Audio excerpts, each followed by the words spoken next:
everyone. Welcome to Wool and Spinning. My name is Rachel and it is what episode are we on? Episode 218. It is Saturday, October 16th, and I want to welcome you to this place. If you are a new viewer and you're just checking out the podcast for the first time, welcome. And if you're a returning viewer and you check us out on YouTube every week, thank you so much for continuing to follow and for watching. And if you don't mind taking a moment to hit the like and the subscribe button, I would really appreciate that.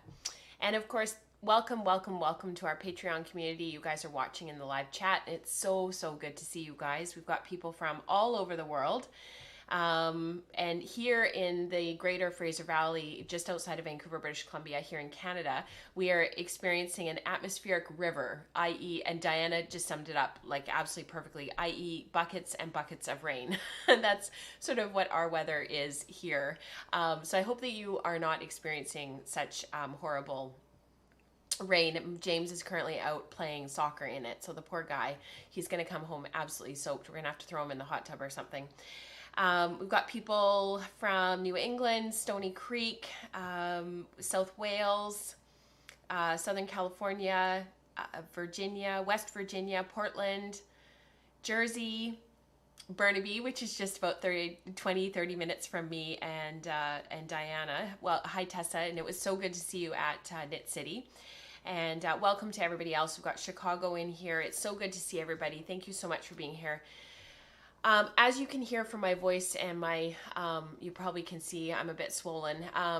I have a really terrible head cold, and I'm just hoping that I can do the podcast without breaking out into a big coughing fit. So if that happens, I'm sorry, we'll just end the podcast and we'll start fresh next week, because I came down with it on Wednesday. It kind of came on throughout the day. And of course, Nora had been homesick the week before, but we've been really good about like hand washing and keeping her kind of quarantined and so on and so forth. And it was just all sinus. Like you do the COVID screening thing to see if you should go get a COVID test. And like we have none of the symptoms. So we've just been kind of hunkering down in place and staying home. The kids did an amazing job on their schoolwork this week.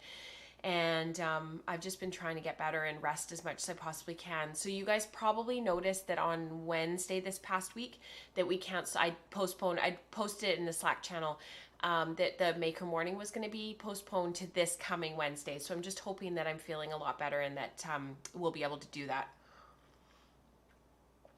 Unfortunately, it's just the nature of this year, and we've had people at work getting these really bad head colds, and it's just awful.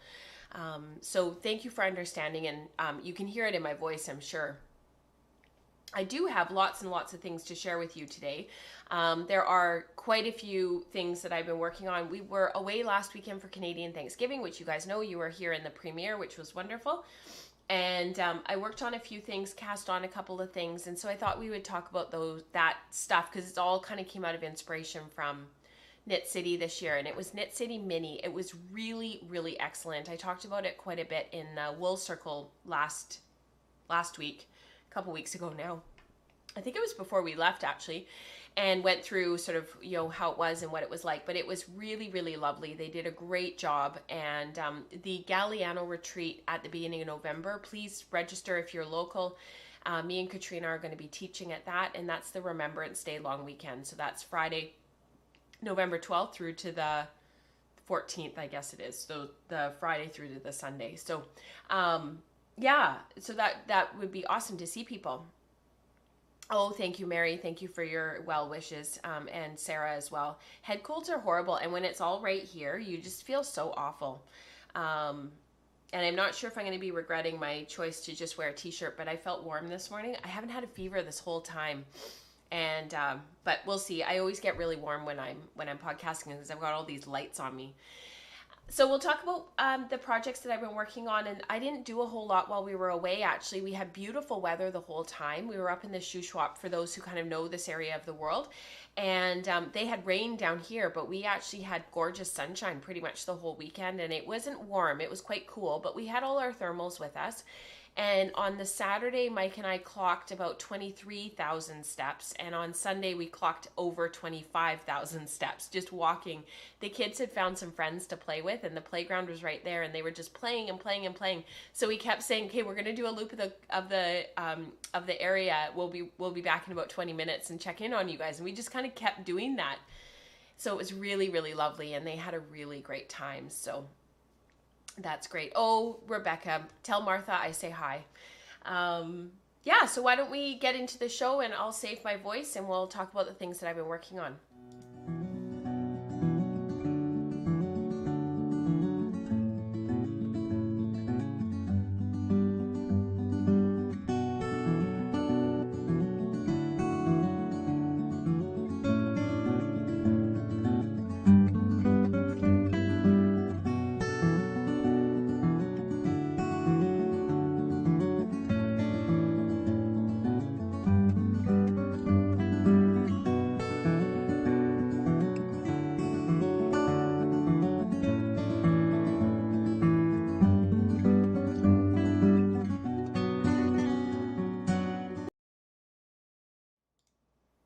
So you guys saw in the intro there some of the projects that I've been working on. So the main one is this Tuque Norris Tuque.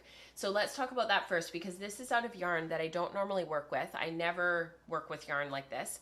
I'll show you the yarns first. So I found this at Knit City with Kelly, and I don't know that Kelly is here today. Oh, Diane, you're so funny. Too bad you don't have any knits in case you get cold. Ha ha. You're absolutely right. I've gotten about 4 right there. I can just reach over and grab them. You're so right. Actually, one of my shawls that I showed on the Fluff to Stuff presentation, I was showing it, and I knew there was a hole in it from previous, but I hadn't worn it in a while. It had been put away, and I've got yarn for it still, and I had meant to fix it and darn it and like fix that area. It's not bad enough that you can't not still graft and make it just look like knitting. And then I pulled it out to show it on the Fluff to Stuff presentation a couple of weeks ago. This was at the end of September, and I've left it back here on my dress form for the last couple of weeks because it's not on there today. I took it off just now to show you this, but there's 2 holes in it now. So it's where the hand spun was really thin, because it was sort of my beginner yarn, if you will. It's yarn that I'm still really, really proud of. And so I've got it out. I'm not putting it away until I fix it. So that's actually on my list of things. Since I'm not really going to be doing anything today, I'm just going to take it really easy, try to get rid of this cold, because I have to say I feel pretty terrible. I'm going to sit quietly and just graft and fix it. So yeah, I can always throw that on. This time of year, I never get a chance to wear this because I don't feel right wearing it when it's not Halloween, but I found this in Fort Langley years ago, and I think it was probably it was before we bought our house, so it was probably 12, 13 years ago. I found this in Fort Langley, and it's these Day of the Dead skulls, and I only wear this in October, and it's one of my absolute most favorite shawls. I love it so much, and it was silk screen printed by an artisan in Fort Langley.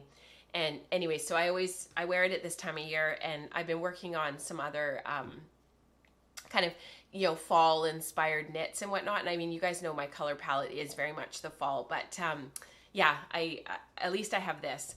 So this yarn Kelly and I found at Knit City, and I have so much to tell you guys because it's been a couple of weeks because of the premiere last week. So just bear with me. So these 2 yarns were sitting in Yarn Bowler's booth at Knit City Mini, and the Crafty Jackalope. And if you guys don't know who Amanda Kafka is, definitely look her up. She had some of her yarns and her designs. They were kind of sharing a booth, and I never buy yarn like this. If anything, it's fun to take on the a challenge of trying to learn how to spin it, but I saw it and it was really, really affordable, and I looked at Kelly and I'm like, I'm doing it. So this is Wool Addicts by Lang Yarns, and it's a cabled yarn. It's really interesting. I'm not normally sort of drawn to yarns like this, and certainly not colors like this, but I really appreciate them. And it's just a 92% wool, 80% nylon fingering weight. And then there was this. So this is King Cole. Let me see if and it's just garishly sparkly and sequins, and it's just completely garish. I just love it. I think it's fantastic. So the sample in the booth was this 2x2 striped toque. So it's 2 rows of just the pink, and then 2 rows of the pink and the lace weight. I would even say this is finer than lace. It says lace on the ball band, but it's like incredibly fine. It's sort of a creped yarn. It's multi-strand and it tangles really easily. The sequins do come off if you tug at them or if you pull on them too hard. So this is definitely not a yarn to throw in the washing machine. It would melt anyways because it's plastic based. It's nylon. But yeah, it's definitely not a really super hardy yarn by any stretch. But held 2x2 with the pink, it's really pretty. And I saw it and I thought of Nora. So I used my wraps per inch toque that is on Ravelry, that pattern. And if you're not a Ravelry user, just let me know and we can work something out and I'll send it to you. And it's based on your hand spun wraps per inch. So the toque is, I published it quite a few years ago. And basically you take your wraps per inch and that gives you sort of your needle size and the size, and you decide which size you want to cast on. And then you can sort of build your toque backwards after you do your gauge swatch. And then Nora and I found a great little palm for it. So the palm has been added since those photos were taken. And I did really slow decreases so that it would kind of slouch back on her at the back like this. But also so that she could grow into it. So it'd be a little bit longer and she could wear it for longer. So she hasn't had a chance to wear it yet, but it's just really a lot of fun. And it was just like a total, like, kind of joke knit, you know, like I can't believe I'm knitting this kind of a knit. It was really fun. And given this year has been sort of a little bit challenging with my making, I was really glad for something different and something novelty and just really, really, really fun. I found at Knit City a skein of yarn and I just kept looking at it and I kept going back to it and I just couldn't leave it alone. And I don't normally buy commercial yarn and I certainly don't buy fingering weight yarn because I spin so much of it. But I saw this and it really reminded me of a pumpkin patch and I just loved the colors. And what you can't see is that there's hits of teal in there.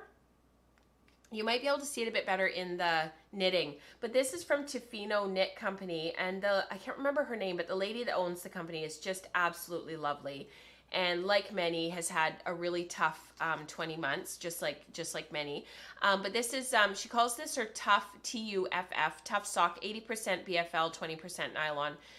It's 400 yards per 100 grams, and the colorway is called Falling Leaves. Falling Leaves, yeah. So I actually cast it on right away because I knew that if I stashed it, I would never see it again. So this is called All About Brioche.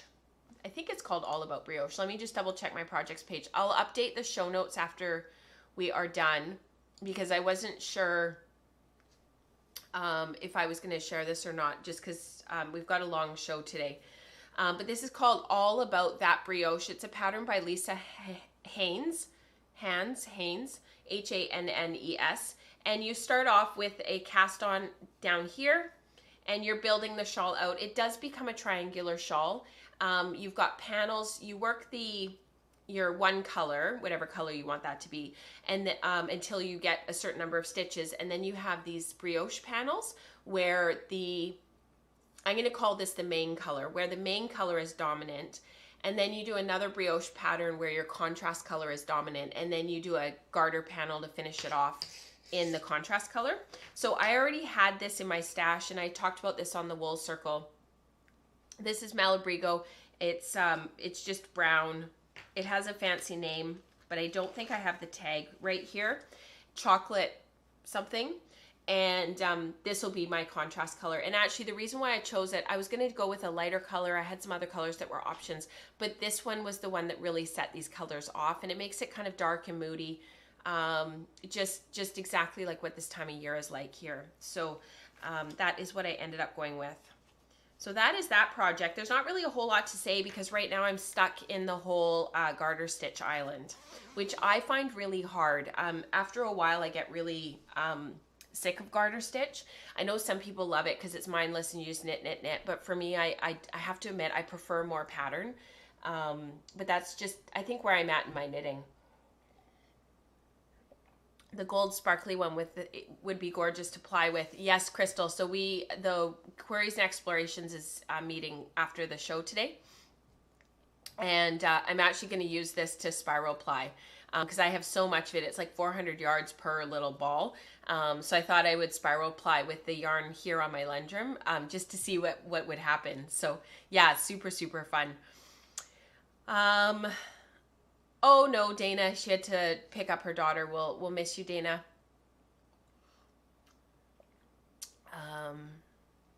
Let me just catch up with chat here. The gold is a great accent color. Absolutely. Actually, it's funny because the one that I really, really liked, she didn't have any more of. They were gone. It was where the sequins were also gold. So it was gold on gold rather than gold on rainbow. And see, there's that rainbow in there. And I have to admit, the gold on gold I would have preferred, but I know Nora loves the rainbow colors. So yeah, Amanda was wearing at the knit night with the grocery girls on Saturday night. Kelly and I were able to get tickets and go. And thank you to Kelly for inviting me. And the Amanda Kafka, who I got this yarn from, at the knit night, she was wearing a love note and she had like 4 yarns held together. It's all on her Ravelry project page, which I don't know, Kelly, if you can find and link to. But the love note was knit with this yarn and then silk mohair and then 2 others. And seeing it at Knit City, like in the evening, she was wearing, I can't remember if she was wearing black pants or whatever, but it looked awesome. It looked fancy without being like overdone.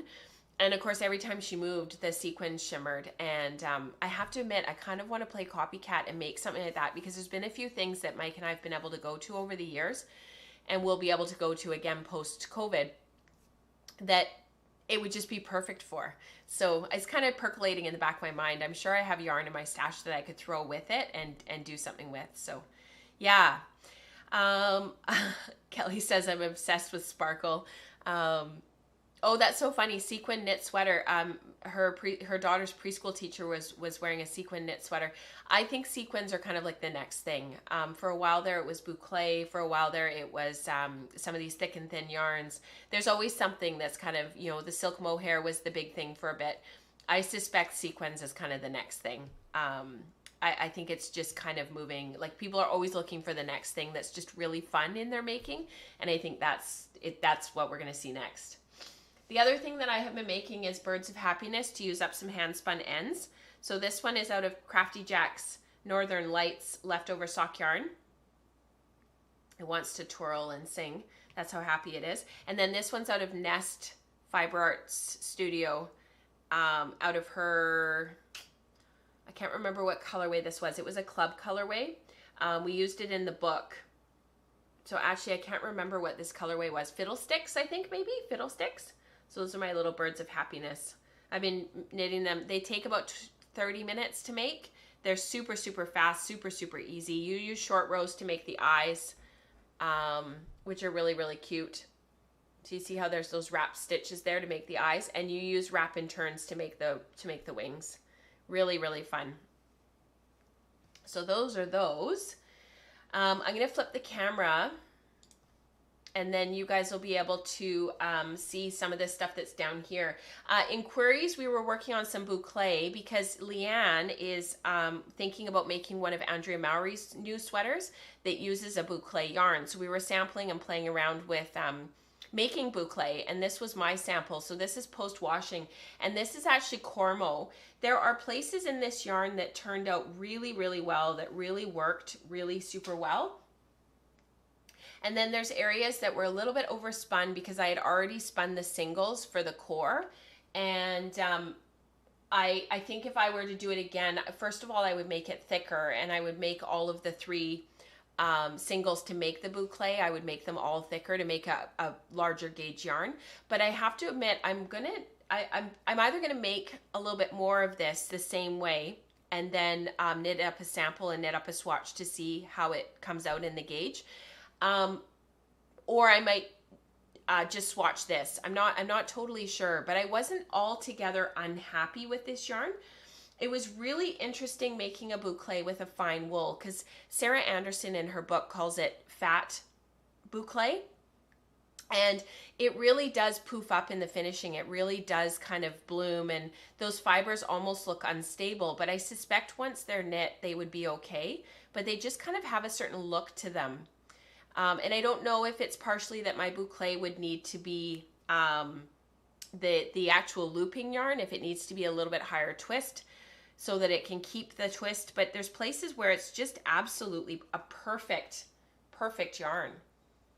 So in there, it's just absolutely like, that would just be perfect for a boucle. So if the whole thing looked like that, the problem is the amount of spinning. I mean, to spin this boucle in a fine yarn, which is the commercial yarn that we were mimicking was merino. And the idea of spinning that much looping yarn for a sweater is a little bit overwhelming. So I think you'd have to do some sampling and sort of see exactly how much yardage you would need and what you would need for your different singles, so that when you go to make the boucle, you know that you've got enough and you can just ply and ply and ply. But it's going to be a very labor intensive yarn. So it'd be really, really interesting.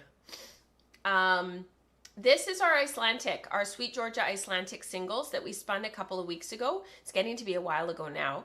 I was skeinin it off, and the latter 2/3 of the yarn was totally fine, and it was structurally sound, and there was more than enough twist in it.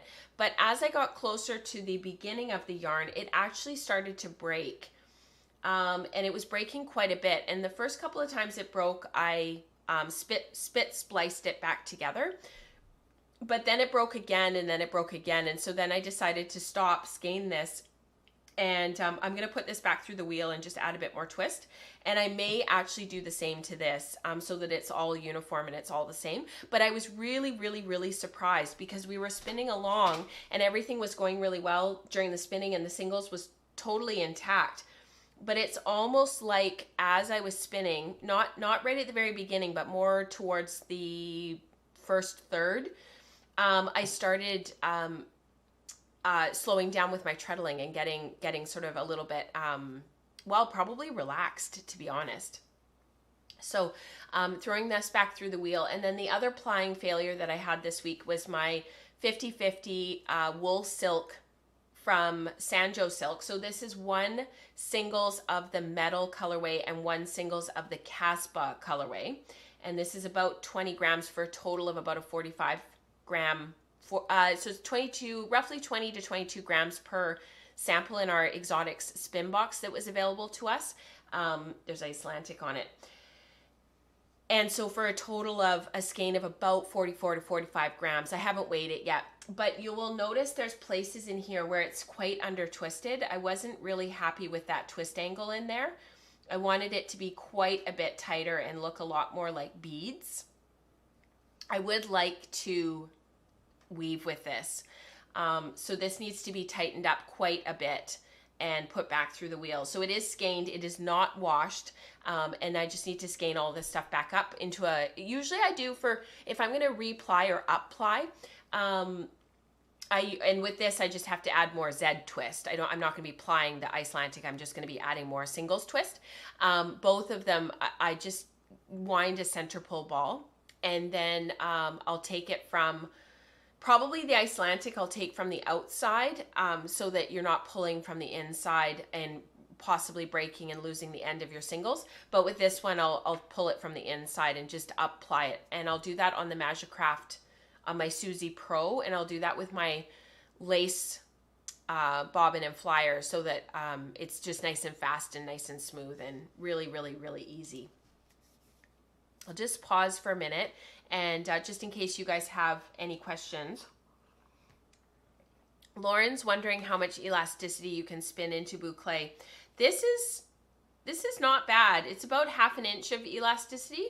I think that my I think that my core, because they were singles that I had already spun, I think it was a little bit overspun. So I need to either use that as my looping yarn, either use that as my binding yarn if I'm going to continue to spin this boucle and play with this idea, or start at the beginning and sort of reimagine it. So I'm just sort of deciding what I need to do. I know there's others in the community that are really obsessed with, like Lulu says, I'm really obsessed with boucle yarns right now. And I know Leanne is kind of doing this exploration of boucle. I think a lot of it is just playing. Lauren, that's a great question. Singles look lovely. It's a shame about the first bit. Yeah, thank you, Sarah. That boucle is gorgeous. I've been trying to spin some artsy yarn and I find it frustrating and stressful because I've spent so long focusing on even fine yarn. Totally, Heather. That's actually one of the reasons why I really advocate people doing these textured yarns and kind of getting comfortable with them. Not because necessarily everybody's going to use them. It's more because it makes you a better spinner. And when you come back to your traditional spinning, it really does make a big difference. The other thing I've been working on is my braiding color study. I've been doing it totally on support spindles. So whether or not we have it done for November, I have no idea. I'm still working away, but this is the first half of the medium Jacob. So this was the gray. And I've been really enjoying working with both of these spindles. This is Woodland Handcrafts, and there's a little owl hidden in there somewhere. He's a little green owl. Very similar to Crystal. She has the red owl, just really, really cute. And then this is Volchuk art in Russia. And this is a really fast spindle, but I find the spindle is, because it's a short shaft, I built it up quite a bit. This is probably overfilled. I couldn't wind a temporary cop on this one. It just lended itself to just winding onto the cop right away. So that was a really good learning thing, because as soon as it started to pop off the top here and get kind of messy up there, I stopped spinning. The other thing I've been playing with is sewing with my hand woven fabric. So this is remnants of tea towels that I did for my sister-in-law and my brother a few years ago. And I just loved this because it was a gingham kind of play. And unfortunately, the pattern that came with the clutch top wasn't correct. And this ended up being, I'll just lean over here so you guys can see, this ended up being quite a bit smaller than what this needed to be. So the pattern wasn't quite right. And I checked that I had printed off the right size, that all of the measurements matched. I checked that my seam allowances have been correct, and it just doesn't fit. So I've kind of put this aside for just now, but one of the things that I did learn, this is interfaced with medium-sized interfacing. What I told Nora was that we could sew a little clasp on and a button for her, and then she could have it because she really, really likes this. So it's not completely ruined. But one of the things, I sewed on medium interfacing onto the hand woven fabric, especially because as you start sewing with your hand woven fabric and you start cutting it, you'll notice that it starts to unravel quite quickly, especially the cottons, because there's nothing to full it with. So and then the other thing was I didn't interface the lining. This is some cotton that my mom had dyed years ago, and I've got a whole bag of it, and she's got some and I've got some, and we've been slowly trying to kind of use it up. And I didn't interface it. And I think if I were to do this again, I would interface it with really lightweight interfacing, because working with it and sewing it was a little bit frustrating, not having it a little bit reinforced. So a couple of things, but the seams turned out quite well. I was bummed that this didn't match up, but this matched up, which was really great. And the seams on the side worked out really well. So it's a really good sort of first go. The neat thing with these is that as you're matching up your corners here, you're just, for those who are quilters, you guys will understand this, you just lock your seams in together. So you have your one side of your fabric folded back this way and the other one is folded back this way, and you just kind of lock them together to get that really nice seam. And if you want it absolutely perfect, you can actually run a pin through the middle of that seam to hold it in place. The thing is that this is too small to be able to do that. It's really finicky. There's another size up where the clutch part is actually one size bigger. And I think that if I wasn't an experienced sewer and if I wasn't comfortable doing this kind of stuff, I would definitely go for the bigger size first and do a few of those before you go to something small and fiddly like this. So it only took me about an hour to make, but I was really bummed because then, of course, in the end, I couldn't finish it off. Like, it's way too big. So, yeah. And this is one of those clutch, I'll show you on the bigger camera, but this is one of the ones that you can sew. My plan was actually to use fabric glue, which I don't think I do still have it here. This is called 3-in-1. I'll show you on the bigger camera. This is 3-in-1. It's a really, really good craft glue, and it dries clear. So if any of it drops beside or below, it won't show. And what you do is you put it up inside, right in the very, very top up there, and then you can fit your clutch purse down onto your fabric.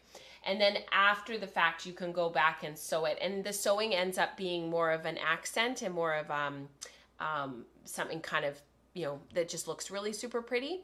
And yeah, so unfortunately it was a bit of a fail, but I'll keep trying when I've got some time closer to Christmas. Really frustrating. Yeah, I thought it would be really lovely actually, Diana. And the pattern is frustrating for sure, but it has a lot of potential. These are not particularly cheap here in Canada. They're about $20 per clutch, like per attachment. This one is brass, I think, but I actually found them for quite a bit cheaper down in the States. And even with shipping and the exchange, it's still quite a bit cheaper, and you can get packs of 3 and 5. So I'm sort of thinking about that if I want to play, because I really want to do some stuff with my hand woven fabrics, especially when you've got a whole bunch left over at the end of a warp. Like, what do you do with all of that? So, Lulu says, oh no, covering my ears and singing la la la, no weaving. I so want to go down that rabbit hole. I know. Kelly says that's adorable. I have those 2 big lengths that I made over a year ago that are just sitting by my machine because I'm hesitant to cut into them. I was talking to my mom about that actually, Kelly, because as soon as you cut into your hand woven fabric, often it does unravel. Especially if it's cotton or like cotton linen, or if it's wool, it's fine because you've probably fulled it and it'll stay intact long enough. And oh, that's a good idea, Diane. Sorry, I just glanced at, I don't mean to interrupt myself, but she says, why don't you just put the skein on your Swift and add ply twist? Absolutely, Diane, that's so true. Why go to all the trouble of making a ball? Of course, duh. Welcome to head cold city. This is what happens when you have a head cold. You don't think things through. So when you're working with hand-woven woolen fabric, it's not quite as big a deal. It doesn't seem to kind of unravel quite as quickly. And I've made a couple of things. I have a project bag that I made out of my hand-woven woolen fabrics. And cutting into it was no problem. And it was thick enough that it didn't need to be interfaced. However, if you're going to sew, so I was talking to my mom about this because my grandmother, so my mom's mom, used to sew with really beautiful fabrics, and she was totally self-taught through the 40s and 50s, and she often found that a lot of the fabrics did unravel and did sort of come apart as you were cutting into them. And of course, at that time, you're dealing with fabrics that are quite different from what we're dealing with nowadays. Like, you can work with a lot of fabrics nowadays that are largely man-made or have man-made fibers in them, that they just don't come apart quite as easily or quite as quickly, and they're woven very, very tightly and very, very finely. That wasn't necessarily the case back then. And she worked with a lot of wool crepe and other sort of very specialty, really lovely, expensive specialty fabrics, because her and my grandfather went to a lot of balls and dinners and functions and whatnot, because they were both in the Canadian Army. And my mom was saying that what my grandmother used to do is, before she cut into the fabrics, she used a fabric marker, and she would mark all of the pieces, and she would do lightweight interfacing if she could get it. The extremely extra light interfacing on the back of the fabrics, especially if there was going to be a lining. Or she would do the fabric marker, and then she would baste around the edges of the fabrics with a really, and she would do it all by hand. And it just feels like a whole lot of work, and it feels like this whole other step that we would be adding, but this is what women did. You know, women that were sewing their clothes and needed these really beautiful pieces for whatever it was that they were doing. So yeah, crazy. All right, yeah, dress sew. Oh, dress sew, it's amazing. Yeah, you know what, Kelly, you're absolutely right. I bet you they would have an affordable option, because that's totally the kind of stuff that they have in the basement. And I bet you're onto something. Okay, one last thing to talk about. This is my Cat Bells cardigan. I started this as completely an inspiration from seeing it at Knit City. It was totally an impulse buy and an impulse cast on. And the reason why, and actually unfortunately the yarn is still in the trailer. I haven't completely unloaded from last weekend, and I realized that I had put a box of yarn underneath the dinette, and I forgot that it was there. So while I was preparing for the podcast this morning, I realized that it was underneath. This is local wool, and I'm really excited about this wool. So I'll talk about the wool first, and I'll tell you about the cardigan and why this cardigan. This is local wool, and I don't actually think I have one of my tags close by, but I don't necessarily need it. I can tell you about the composition of this yarn. I'll throw it in the show notes after we're done. But this is yarn from West Coast Color. Maybe I already put it in the show notes. Let me check. I did, but I didn't say what the composition was. And this is raised by my friend Anne. So my friend Anne, who's on our executive and guild, she's just an amazing, amazing person. I've looked at this yarn year after year since they got this milled at Custom Woolen Mills, and I've wanted to knit with it. And I was originally just going to do a toque, but then at Knit City, and it's a CVM. It's a weird mix of CVM and Romney, and there's some other stuff in there. So I'll throw this, once I find the tag, I'll throw it in the show notes after the show. But it's this gorgeous heathered creamy gray color, and you can see it actually really well in the Cat Bells. So it's not cream, it's not gray, it's kind of somewhere in between, because it's a combination of the fleeces from that clip. And yeah, I think so, Rebecca. What did they do before interfacing starch? I think so. So this cardigan, the sample was in Megan Nodecker's booth at Knit City Mini. And on the first day she was wearing it, and hers is done in a dark green, forest green tweed. And I saw it and I thought, oh, that looks really nice. I really like that on her. And you knit to about 24 inches for your body. So it's a very, very long cardigan. And I saw it and I thought, oh, I really like that on her. And then on Sunday I saw it again and I thought, enough. Like, I really, really like that. I would absolutely wear that.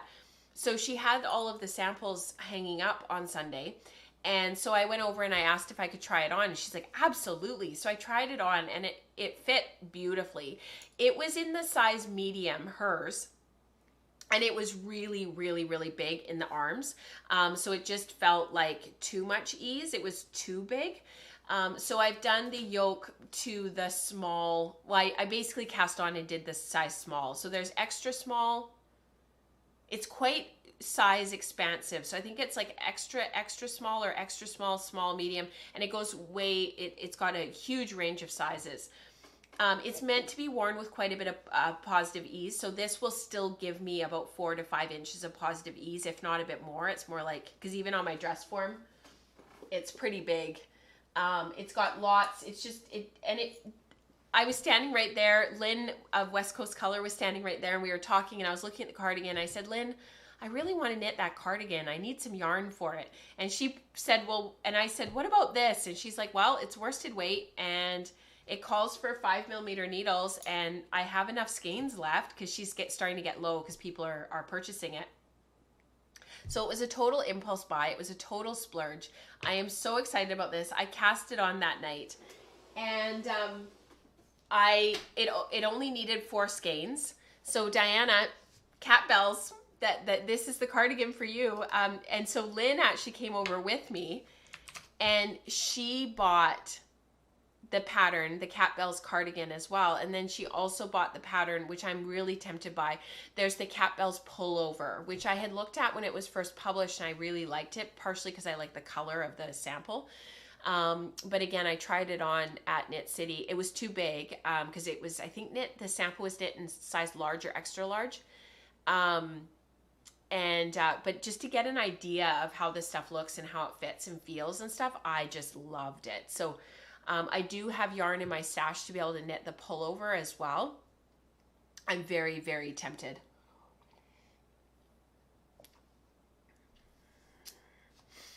Nancy says, you talk a lot about ripping back sweaters to add length to the body or sleeve. I'm not sure that I could always find where I buried my yarn tail after I've bound off. Do you just start clipping? Great question, Nancy. No, I don't start clipping.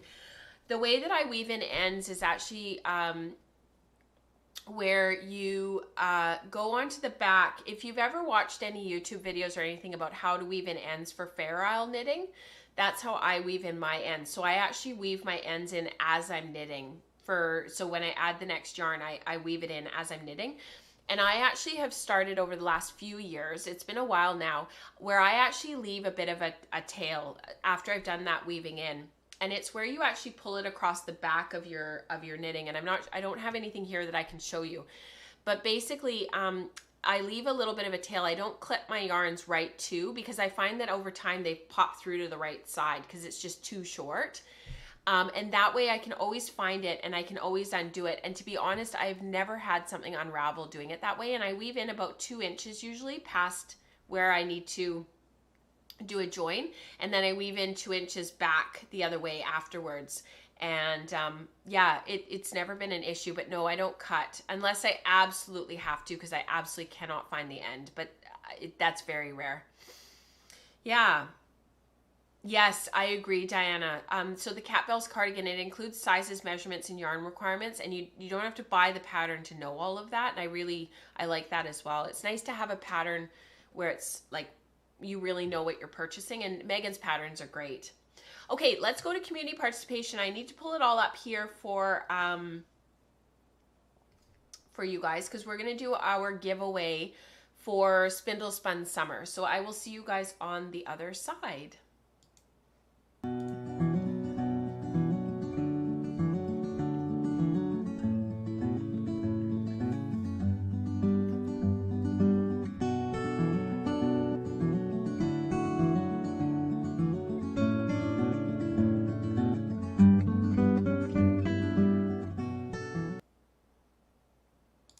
Actually, that's so true, Rebecca. She says you wouldn't lose much if you clipped in the bind off, and that's totally true. But Nancy, definitely have a look at the one sec. Have a look. I just want to shorten myself up because I know what we've got coming. Have a look at the how you weave in ends when you're knitting Fair Isle, and how you knit while you're weaving in ends. So you actually knit while you're weaving in, and it just carries your yarn in behind it. It's totally invisible on the right side, but it makes it really easy to figure out where you need to go to pull stuff out. If I rip and reknit the Lunenburg, I haven't ripped it out yet. I will show how when I get to attaching the new skein, I'll try to remember to take a video, and then you guys will know how I do that. So Spindle Spun Summer has just been like unbelievable. It's been really super amazing. So before we get into that, let's just do our September giveaway, because I keep saying next show, next show, next show, and then we kind of don't get to it. So for September, I had asked you guys what you didn't like about your fiber, and I did a random number of all of the comments on YouTube and all of the comments in Ravelry, and Jenny Wren came up. So send me your mailing address, Jenny, and I will pop the final Camelids blended set into the mail. And actually I have a few things that I need to pop in the mail, so I will try to get that done this coming week before I go away. I'm away for a knitting retreat this coming weekend. It's just sort of like this very slow COVID startup. Me and Katrina and Felicia decided to just give it a try and see how it was. So we're going to go for a couple of nights just to get away, talk a bit of shop, motivate and inspire each other, and just have a bit of a break. So we're going, we're leaving on this week, and we'll be gone next weekend. There will still be a show next weekend, but it will be a premiere. So that I had said to you guys back in the summer that I thought there would be a couple of premieres this fall. I really like that it keeps us with our regular schedule, and it means that we can gather, and I'll be able to join too because I'll have Wi-Fi. So that'll be really great. The other thing that I wanted to talk about was, or to share with you guys, not talk about actually, was Spindle Spun Summer, because the thread on Ravelry all summer just kind of blew up, and it was so prolific. I'm not going to archive it. I'm just going to keep it active, and you guys can keep sharing. I might change the title just to Spindle Spun Yarn or something like that, so that we can keep the spindle spinning going, because the more that I sort of explore my spindle yarn, my spindles and my spindle spun yarns, and just spindle spinning in general, and I spun quite a bit on my spindles last weekend while we were away, I have really started to appreciate what spindles can offer us that a wheel doesn't offer in the same way, if that makes sense. And I think it's just years of spinning on a wheel and coming back to spindles after all of this time and just really appreciating the simplicity. Maybe it's because I'm looking for simplicity in my life in general.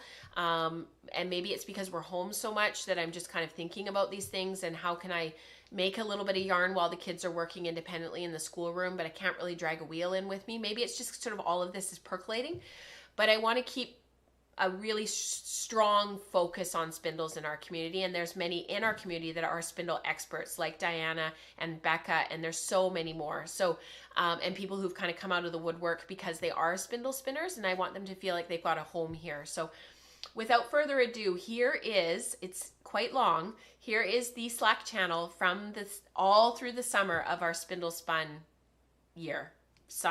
season.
Isn't that incredible?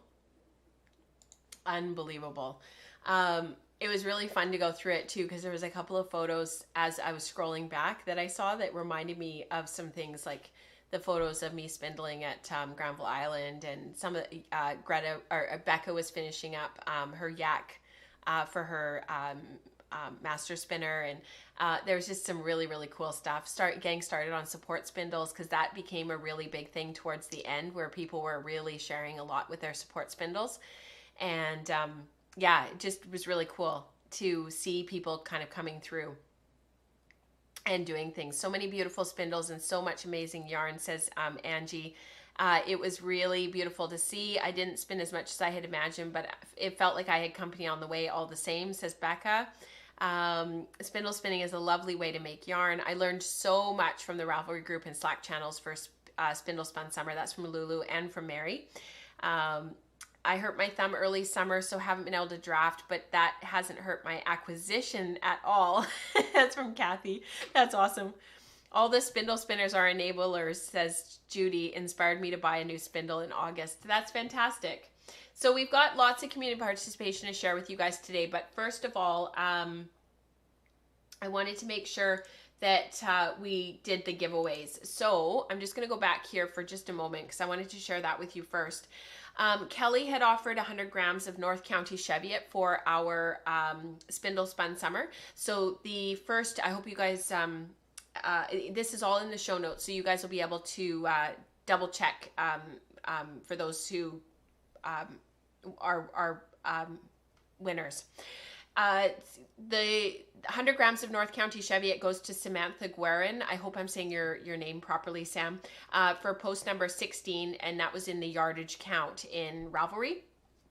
So because we ended up having, so congratulations, because we had sort of three places where we were sharing stuff. We had the Slack channel, we had the Ravelry group, the active thread for Spindle Spun, and then we also had the yardage thread.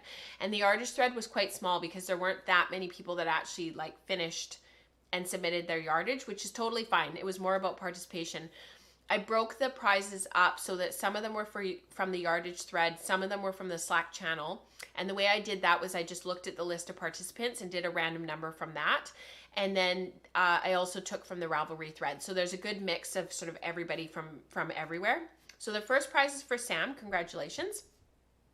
And then Mars had offered a beginning spindle kit with a mini spindle and some fluff. And that one is going to go to Suzanne.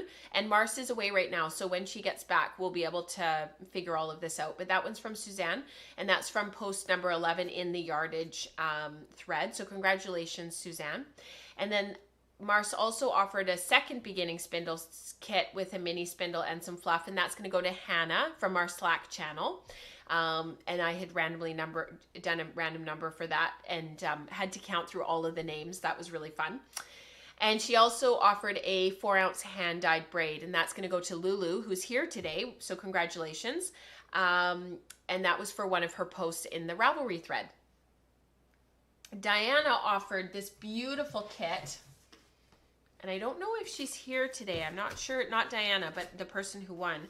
This is this beautiful kit. There's a lace weight hound design spindle in there, in that little it's actually, I love these. I've started collecting them from people as well, but these are just fantastic. They're containers from like alcohol, and she puts wallpaper on them, and then she puts her spindles in them, and it's just like a fantastic way of organizing her spindles. And so I've started keeping them. My brother used to be a big Scotch drinker, and so I started asking him if he could save them for me. So I've been able to get a couple from him. And then she put in some rainbow roving that she'd made, which is amazing. So this is going to actually go out from Diana. I'll mail this out. This is going to Christine 65 from the yardage thread. So this is to Christine, who's a very active member in our community. Congratulations, Christine. And then I will be sending out 3 sets of roll legs and 1 spindle with one of the sets of roll legs. So I'll just grab the spindle here. So you can let me know, the 3 people who won, which color you want, because I was going to make these this past week, and then just with not feeling well, I'll make them this week. So you can have a blue set of Rolex, or you can have a yellow set of Rolex. So just let me know which one. The first set is going out to Liz Hoffman, and Liz is a very active member of our community, and that was taken off of Slack. The second set of Rolex is going to Mary Jo from the Ravelry thread. And Mary Jo, her spinning for Spindle Spun Summer, that has just been incredible. And Mary Jo, I'm going to throw in this spindle for you as well. This is one of my older spindles, but it's really, really good for plying. I'll send that out to you to play with. And then the third set will go to Robin, and that's post number 129 in the Ravelry thread. So congratulations to everybody, to Samantha, Suzanne, Hannah, Lulu, Christine, Liz, Mary Jo, and Robin. Well done, you guys. So we'll go back to community participation. You're welcome, Lulu. I'm not sure anybody else is here today, actually. I think I suspect they'll be watching the show later. So that'll be a fun surprise for them. So Samantha was one of the winners, and this was actually the post. This is her yarn. My first skein for Spindle Spun Summer is finally washed and measured. Since I plied on my wheel, my yardage is for the singles only, which is totally fine, Samantha, and that is just absolutely beautiful. Let me get that out of the writing for you guys. Gorgeous yarn. Beautiful, Sam. This is from Crystal. These photos, they just speak for themselves. Crystal, you have done so much spinning this time round through Spindle Spun Summer. And I loved what you said about yourself, that you can officially call yourself a spindler now. I think so. Look at that yarn. Isn't that incredible? She found herself gravitating towards her support spindles more than more than her wheel lately. There's just something about them that just soothes my soul. The blue yarn, which is a perfect shade of denim, was spun from Rolex from Creative Ripples by Lisa. The fiber content was interesting. It was a merino flax viscose, which is a type of nylon, or it is nylon, and bamboo. I wasn't sure about the flax as I was spinning it, but it certainly adds a bit of tweediness and luster, which I'm loving. I'm still working through my Peachy Gradient minis from Cedar Hill Farm. It's going to be a while before I'm finished with the whole set. As for yardage, the blue skeins came out at 694 yards, and the minis came out at 719 yards. Amazing. Total yardage spun on her spindles for Spindle Spun Summer was 2,826 yards. Amazing. I agree, Wendy. Spindle Spun Summer was really motivating. She said that it was really fun and it was really motivating, and I totally agree. This is from Ange. And Ange is actually going to be on Wool and Spinning Radio in November. So for those who are patrons of the show, watch out for that, because we had a really fun conversation, and she's just such a lovely person. And I've known her for a long time, so it was good to actually get one-on-one on Zoom and actually have a conversation. Yesterday I spotted this really sweet little handcrafted ceramic bowl at a local thrift shop for just 50p and thought it might work as a spindle bowl. When I got it home, I realized it was the perfect size for storing a row leg, which for some reason is just delighting me. It's the small things, eh? I totally agree. And I am looking forward to playing around with the bowl to see if it will work by spinning up a couple of row legs. I recently pulled off the blending board, inspired by my favorite birds. Not sure what the resulting yarn will look like with these colors, but it's fun to play. So Nora had seen these photos on Slack because the desktop was running, and she walked by and she's like, oh, that looks like Halloween. She's obsessed with Halloween right now. So I told Ange that, and she was like, oh yeah, totally. Really, really appealing. So everybody, pivoting away from Spindle Spun Summer, we have been working on our breed and color study on Jacob since July, and people have been just spinning and spinning and spinning. It's been amazing to see. So this is finished yarn from Suzanne. Finally had some time to begin my spinning for the breed and color study. My plan is to try different combinations of all the batlings from the kit. I'm also spinning some plain gray Jacob from the Woolery that I had in my stash. Not sure what I will do with the resulting skeins, but I hope to continue everything to combine everything into something fun. So actually, since I put this all together, Suzanne has finished and photographed the finished yarn. So I'll try to remember to share that with you guys next week, because they're beautiful. This is from Barb, wearing her gorgeous shawl. I had showed you guys the beginnings of this shawl, but now she's finished. It's just amazing. Finished my Bright Tomorrow shawl from the Jacob Breeden color study. Spun singles and felted them lightly by running the wet yarn through my fingers twice, then skeined to dry. Structurally sound and about 21 wraps per inch and 18 twists per inch. Used triangle beads as suggested in the pattern. I have leftovers in all 3 colors. It was fun from beginning to end, except the days of bind off. Yeah, because of that picot. It would have just bound off forever. Amazing. I love it when people model their knits. It just makes my heart sing, because then you can really see what it looks like. This is Zero to Hero. So our Zero to Hero is our big project where we go from fluff all the way through to a finished object. This is from Amanda. I thought you guys might like to see my new shawl I finished as part of the Sweet Georgia Mystery Knit Along Quiet Bay. The Raya sheep fleeces were rescued from a local farm in April. The fibers in this shawl were mostly the downy undercoat, which I dyed during the School of Sweet Georgia Natural Dyeing study group in the summer. I carded a bunch of different colors together and marled a bunch of these singles to produce the 3 heathered but solid colors used in the shawl. I just love that photo. The one that just cycled through. I just think it's amazing. I clearly didn't block my gauge aggressively enough, as my finished shawl has a wingspan of 3 meters. It's almost more like a blanket. Just amazing. It isn't what most people would call next to the skin soft, but it will make an excellent outerwear blanket shawl. And I love this of her going through the fleece in the snow in the winter outside. It's just fantastic, Amanda. Fantastic. Well done. Beautiful, stunning shawl. That shawl is drop dead gorgeous. I think you guys are talking about both Barb's and Amanda's stuff, because they both are amazing. This is from Julie. One more skein of natural white on the wheel for the Stephen West Maker Cal. Everything Jacob. Half of my fleece before my shoulder stopped wanting to comb. Half from my fleece before my shoulder stopped wanting to comb. So halfway to Zero to Hero, I guess. All dyed in my little pot except the natural gray blended on the combs. Beautiful. I love that that ochre. Second one over from the pink. I just love that, Julie. This is from Sue.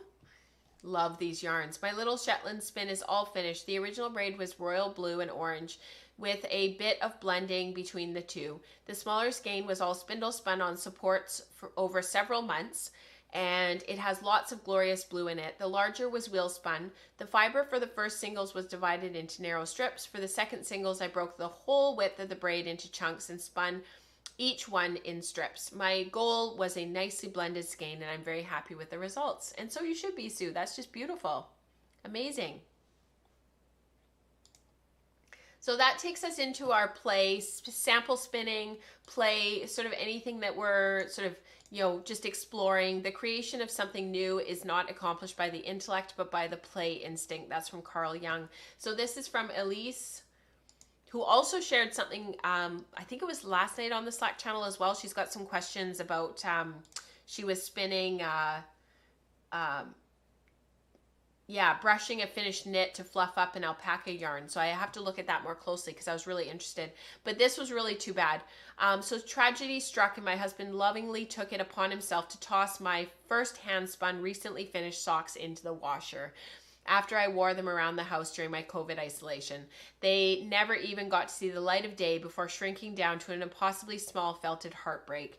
He's only encountered our commercial yarn superwash socks before, so he really thought he was following the rules as long as he didn't put them in the dryer. I can't really be mad about it, and I'm genuinely grieving the life these socks never got to live.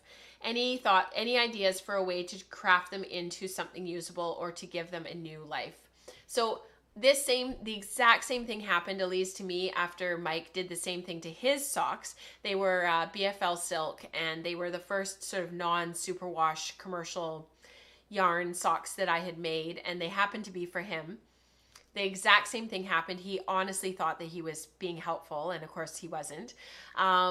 I was really upset about it. I still have the socks, but what I would recommend doing is to cut them so that you can open them up and lay them flat and give them a good press, and do a little coin purse with them, or a little notions bag. There's tons and tons of tutorials on YouTube that'll walk you through how to do that. And you don't have to do it complicated with like with a clip or a clutch type purse.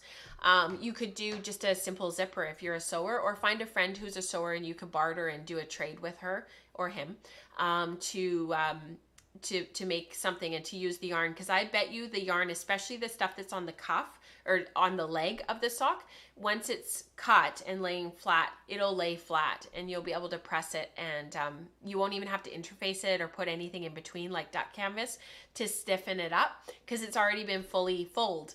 So you can make a bag.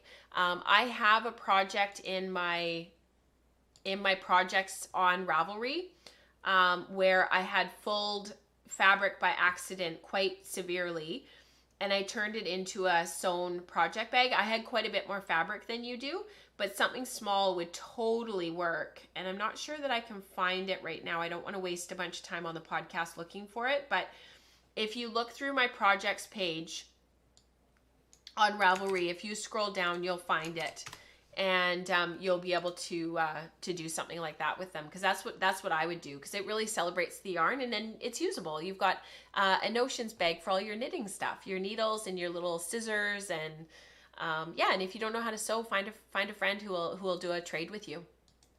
This is weaving from Diana. I just love this. So much fun. On the show today, Nora was in the background weaving on Rachel's 16-inch sample it loom. I've been looking for a project to feature my spindle spun yarns, and the idea of weaving it into soft cloth was born. Thanks, Nora. I just thought this was so special. And actually in one of the photos, yeah, here, she's actually got it, like she's actually weaving it, which is fantastic. So thank you for sharing that, Diana. Yeah, because that show was so funny, because Nora was sick and she's in the back and she's click, click, click, click, click. But you guys said that it was okay and that it wasn't too loud. So I appreciate your kindness about all of that. So thank you so much for seeing me through and for sticking with us on the show today. It was a little bit longer than normal, but I know you guys don't mind having longer shows. I will chat with you all next week. We have the Wool Circle on Tuesday morning this week. We've got the Maker Morning on Wednesday morning this week. And then we've got the live stream again next Saturday. So it'll be a premiere next week. So I really appreciate you guys being here and participating. I'll be in the live chat next week. I will for sure be able to make it. We were having Wi-Fi problems and connectivity problems while we were in the Shuswap. That's why I wasn't there last weekend, because I was really bummed. I was all queued up and ready to go, and then everything just crashed and wouldn't connect. I think it was just being a little bit more rural. We weren't super rural. We had service the whole time, but it was just one of those minutes where everything collided and nothing would work. So even Mike's phone wasn't working. So just sometimes it just is, right? I think the universe was telling me that I needed a break. So I'll see you guys all next week, and thank you so much for being here. And until next time, happy spinning, happy knitting, happy dreaming, happy all the things. I'll see you next time. Bye, everyone.